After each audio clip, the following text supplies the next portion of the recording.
Sarah was a teacher from California who studied old buildings and homes.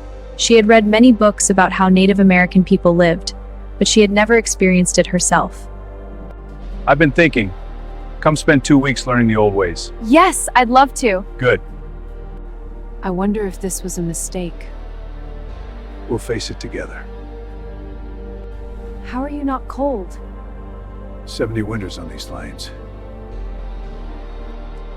You are thinking that thin walls cannot keep out this cold.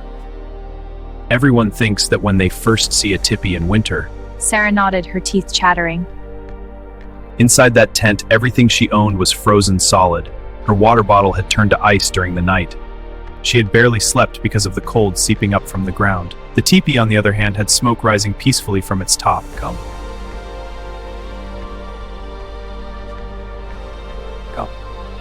Let me show you why our ancestors were smarter than most people think.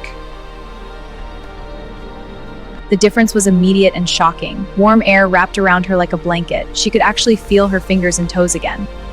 The temperature inside had to be at least 60 or 70 degrees, maybe more. How was this possible?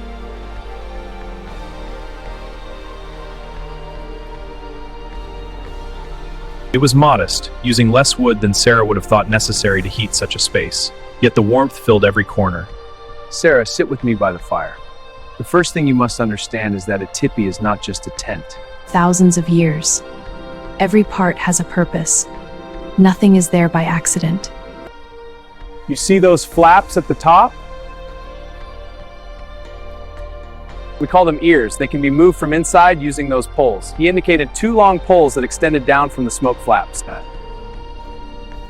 Do they do? They control the wind and the smoke. When the wind blows from the west, we turn the ears to catch that wind. The wind creates a pull like a chimney that sucks the smoke up and out. It also brings fresh air in from the bottom, but slowly, gently. The cold air that comes in gets warmed by the fire before it reaches us. On calm days, we open the ears wide. On stormy days, we close them partly. The teepee breathes with the weather.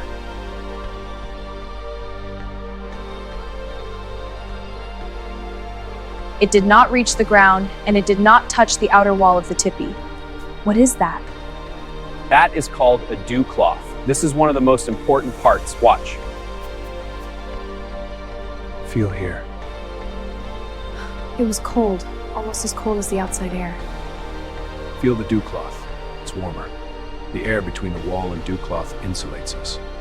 That air cannot move much, so it becomes a blanket, like the air between 2 windows in modern houses. Sarah began to understand. The dewcloth created an insulation layer, trapping still air that kept the cold out and the warmth in. But I was not finished. The dewcloth does more than that.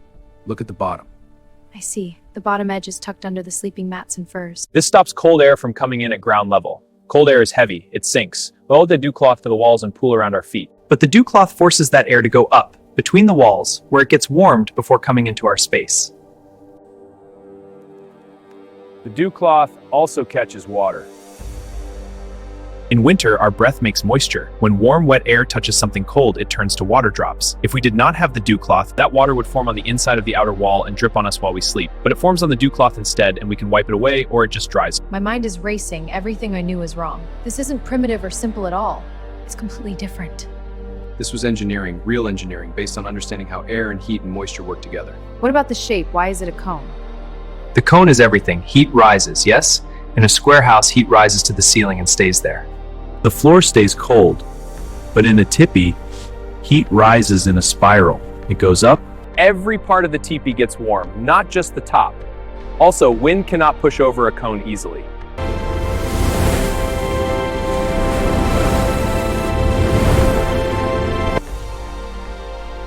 Here we go.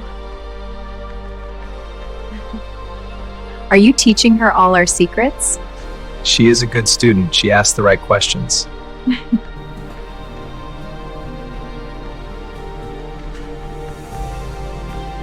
My grandmother raised 8 children in a tipi through winters worse than this one. I can't imagine. She was strong. She told me that white people always thought we suffered in winter, but we did not suffer. Sometimes warmer than the people in wooden houses. I find that hard to believe. Wooden houses back then had cracks and gaps. Wind blew through them. They had fireplaces that sucked all the warm air up and out. They were cold near the floor and hot near the ceiling. A tipi has no cracks. Everything is sealed. The fire is small and efficient, and we can take our home with us when we move, so we always stay near wood and water and food. Feel the floor. It's soft and warm, not cold at all. We put down grass first, thick grass as much as we can gather. Then we put down hides and furs. This keeps the cold from the earth from reaching us. In the coldest months, we also pile snow around the outside bottom of the tipi. Snow is a good insulator. It keeps wind from sneaking under the edge.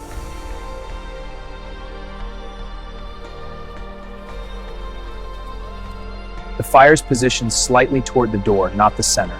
The back of the tipi is the warmest spot.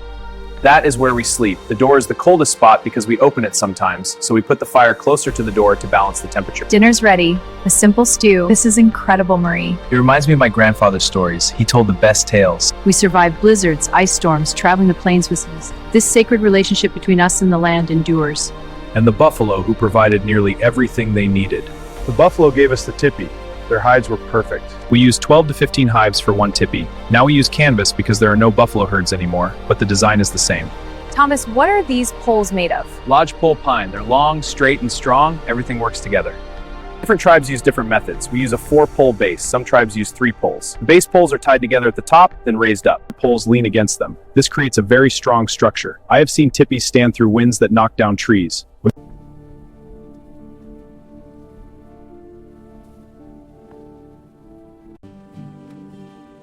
These will give warmth for hours. Even after the fire dies down, the stones stay warm.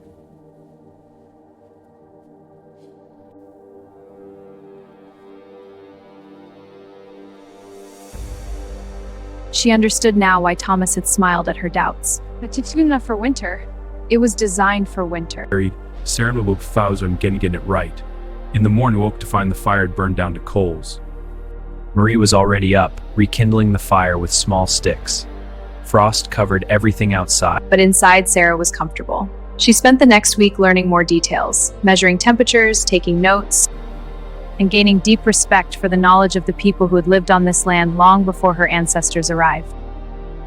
You came here thinking you would teach others about us.